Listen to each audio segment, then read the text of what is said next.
அப்ப இவை அனைத்துமே வந்து முற்பிறவியில் செய்யக்கூடிய நன்மை தீமையினுடைய எதிரொலியா தான் இந்த மனித பிறவி. அதை எடுத்து ஜோதிடன் வகுத்து பார்த்து, நன்மையை இந்த மார்க்கத்தில் அனுபவித்துக் கொள்ளுங்கள், தீமைக்கு இந்த மார்க்கத்தில போய் அத கொஞ்சம் சரி செய்யறதுக்கு முயற்சி பண்ணுங்கன்னு சொல்லணும். விதிக்கப்பட்ட தண்டனையிலிருந்து எப்படி நம்ம தப்பிக்கிறது அப்படின்னா, பக்தி மார்க்கம் தான். அதுக்கு குலதெய்வ வழிபாடு தான் இருக்கு.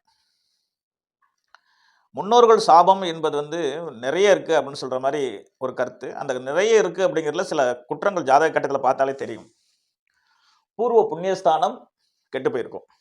அப்படின்னா ஜோசியருக்கு தான் தெரியும். பூர்வ புண்ணியஸ்தானம்னா என்ன அப்படின்னு. சனி, குரு சேர்க்கை இருந்தால் பூர்வ புண்ணிய சாபம் கூட இருக்கும். 5ஆம் இடத்துக்காரங்க நீசம் பெற்றிருந்தால் சாபம் கூட இருக்கும்.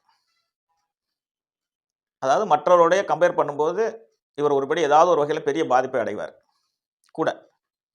உலகத்தில இருக்க எல்லா மனிதனுக்கும் இயல்பான கஷ்டம் தாங்க. ஒரே ஒரு கஷ்டம் தான், பண கஷ்டம். அப்புறம் படிக்கலைன்னு கொஞ்ச நேரம் கஷ்டப்படுவான். அப்புறம் ஏதோ ஒரு வேலைய செஞ்சு பொழச்சுக்குவான்னு இருப்பான். கல்யாணம் சீக்கிரம் ஆயிட்டா கவலைப்பட மாட்டான். லேட் ஆச்சுன்னு சொன்னா கொஞ்சம் வருத்தப்படுவான். குழந்தை சீக்கிரம் பிறந்துட்டா சந்தோஷப்படுவான். லேட்டா பிறந்தா வருத்தப்படுவான். அப்புறம் வசதி வாய்ப்புங்கிறது அவன் ஏங்குறோம். பணக்காரன் ஆயிடலாம், பணக்காரன் ஆயிடலாம், பணக்காரன் ஆயிடலாம். என்ன இறைவன் தரணும்னு ஆணையிட்டு இருக்கிறானோ, அது ஏற்கனவே இட்ட ஆணைப்படி நம்ம கைக்கு அது கிடைச்சிரும். அதுல கீழ்நிலை இருக்கு, சமநிலை இருக்கு, உயர்நிலை இருக்கு.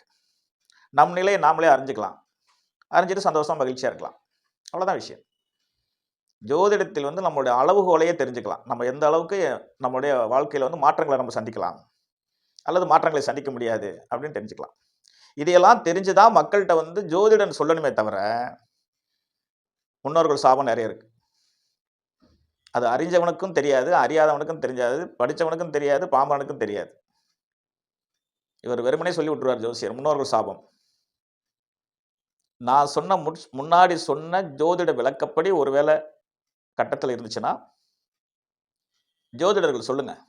தப்பில்லை. நம்ம தான் சொல்லணும் பரிகாரம். தானம் செய்ய சொல்லுங்க. தானத்தில் உலகத்தில் சிறந்த தானம் வந்து தானம். கேட்கலாம், முடியாதவன் எப்படி சார் செய்வான்? ஒண்ணும் செய்ய முடியாது. குலதெய்வத்தை கும்பிடலாம். கோள் செய்யாததை குலதெய்வம் தானே செய்யும். கோள் செய்வதிலிருந்தும் குலதெய்வம் தானே பாதுகாக்கும். அப்ப குலதெய்வத்திட்ட போக சொல்லுங்க. கோதானம் செய்ய முடியுங்கிற நபர்களை கோதானம் செய்ய சொல்லுங்க.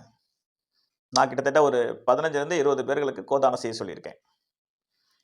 நான் சொல்லிட்டு சொல்லுவேன், சில பேரால செய்யவே முடியாது உங்களால. அது தீர்க்கப்பட வேண்டும். நம்மளுடைய சாபங்கள் தீர்க்கப்பட வேண்டும். பாவங்கள் வந்து போக்கப்பட வேண்டும்னு விதி இருந்தா தான் அதையே செய்வோம். ஏன்னா எந்த விஷயம் செய்தாலும் அதுக்கு விதி தொடர்பு இருக்கணும். விதியை மதியால் வெல்லலாம் என்று கூறினால் அது விதியாகத்தான் இருக்க முடியும். இதுவும் சான்றோர்கள் கருத்து தான். அப்போ ஒரு பரிகாரத்தை நான் காலத்துல செய்யணும் அப்படிங்கிற ஒரு இது இருந்துச்சுன்னா அதுவும் விதிதான்.